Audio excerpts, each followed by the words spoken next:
तर प्रसाद लाड थांबलेल्या हॉटेलमधून देखील आढावा घेतला आमच्या प्रतिनिधी कृष्णा केंडे यांनी. बघूयात. छत्रपती संभाजीनगरमध्ये जरांगे पाटील यांना भेटण्यासाठी आलेल्या प्रसाद लाड यांना धमकीचे फोन या ठिकाणी आले आहेत आणि त्यामुळे पोलिसांचा मोठा फौजफाटा रामा हॉटेल समोर या ठिकाणी तैनात करण्यात आलेला आहे. आता आपण पाहतो हे दृश्य आहेत रामा हॉटेलच्या समोरचे आणि या ठिकाणी पोलिसांचा तगडा बंदोबस्त तैनात करण्यात आलेला आहे. या ठिकाणी आपण पाहिलं तर साध्या वेशातले पोलीस असतील, इतर पोलीस असतील, हे देखील तैनात करण्यात आलेले आहेत. आणि आता मी तुम्हाला हे दृश्य दाखवतो. आतमध्ये देखील पोलिसांचा तगडा बंदोबस्त तैनात करण्यात आलेला आहे.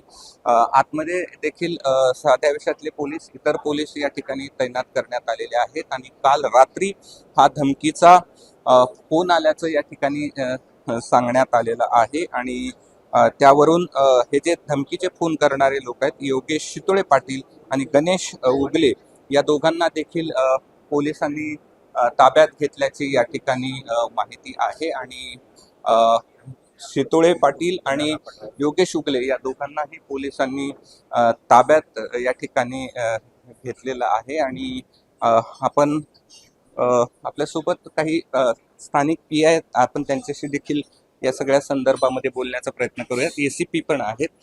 सर, कुणाला ताब्यात घेण्यात आलंय आणि काय केलंय, काय कारवाई करण्यात आली? बंदोबस्त आम्ही इकडे, आम्हाला काहीच कल्पना नाही.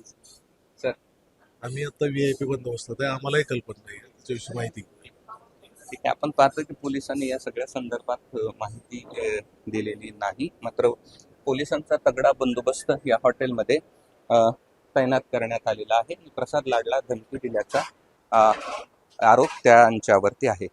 मी कृष्णा केंडे, ABP माझा, छत्रपती संभाजीनगर. ABP माझा, उघडा डोळे बघा नीट.